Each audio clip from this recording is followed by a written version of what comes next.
Hey guys, Pete Peppers here. This is a Candy Crush Jelly Saga level 34 walkthrough. It's a jam level, and it can be pretty frustrating. There's a lot of...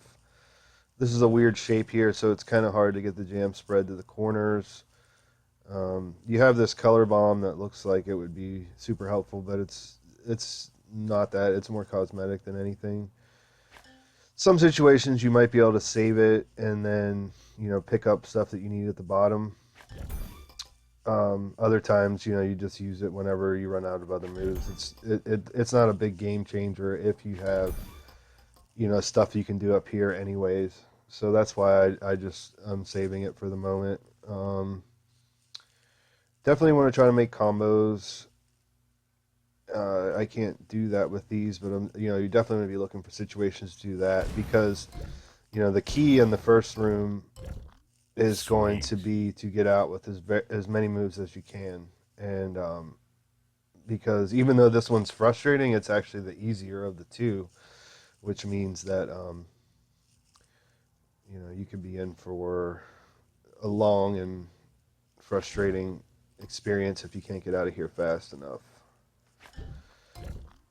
So overall, you're looking for combos, and sometimes, like right now, you won't be able to get them.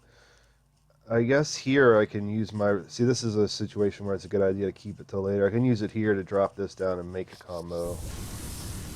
So I'll go ahead and do that. And I can make another wrapped here.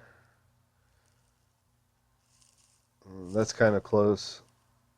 I'm not though because I can just cover this whole side. But take your time to think about stuff like that. Don't rush through because some situations that'll help. So here's two fish. I need to they're going to cover 3 squares. So what I'm going to try to do is get all the squares I can first before I set them off. So we have 3 down here that we can't get to. So it'd be a bonus to be able to get these ones at the top off first.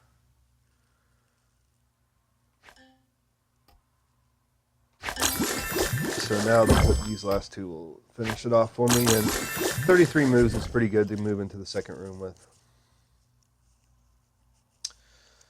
So here, this is just kind of a mess with these staggered blockers. One of the things to keep in mind here that you might not have noticed before, which is a good general tip all the time, is when you're playing a board that has jam, or jelly in this case, and you have fish, if you set the fish off from dry squares, like where there's nothing underneath them, then they're going to go after your blockers and other dry squares. If you set them off from the jelly, they're just going to spread jelly. So like if you're trying to get rid of these blockers and you want to use the fish for that, then you would want to set them off in situations like where they're they don't have jelly underneath them. This is a good match here. I'm just going to do that. And you can see that that one had jam, so it went to a jam place. And then this one's dry. Watch, this will go to a blocker. So that's a good tip in any jelly level, because sometimes there's different things that you want to do. But, to spread jelly, obviously, when the board's not covered at all, like the fish aren't going to do that much. So it's not, it's not a priority usually to go ahead and do that. So I have I got a striped that, like it's probably going to take out my blockers if I match it with this fish. So there'd be 1, 2, 3, 4, depending on which row it goes. Or I can just go ahead and do this first and see where they go. Now I'm going to want to start to spread the jam some, since, I have the board pretty opened up. And hopefully from there we'll be able to just go ahead and cover the bottom half of the board and complete the level. So, it's not one of the, it's not a super hard level. It can be tough whenever, you get kind of stuck in places. And so I just wanted to go ahead and add this to the guide because it was the first one that was just a regular jelly level that I wanted to discuss and just show you can get through it if you plan things out. So now we don't have any more blockers on the board, so I'm going to want to wait to use these fish until I get some jam over that way.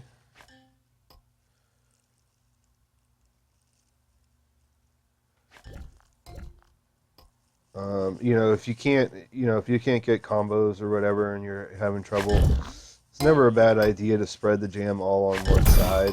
That way if you get like striped candies, they'll go to the whole other side and stuff like that. So you're sort of just making like a big stripe so that you can spread it easier later. Alright, so now we can send that one off with some jam, and here's a color bomb.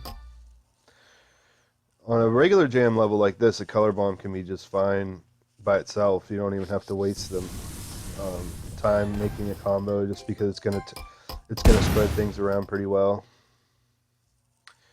It just depends. I mean, sometimes you're gonna want to, but here we're gonna get this, and this should finish off the level. So that's how you do it.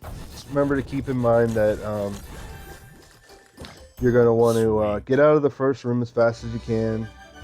Save that color bomb if you need to use it like I did up there at instead of just using it in the beginning, because it's pretty easy to get the jam moving through the middle stripe. Pay attention to those corners on the sides, and then when you get down to the bottom, just think about how the fish, get rid of the blockers, and if you have enough moves left, then you should be able to cover the board. So I hope this helps. Make sure you like the video and subscribe to my channel. Thanks.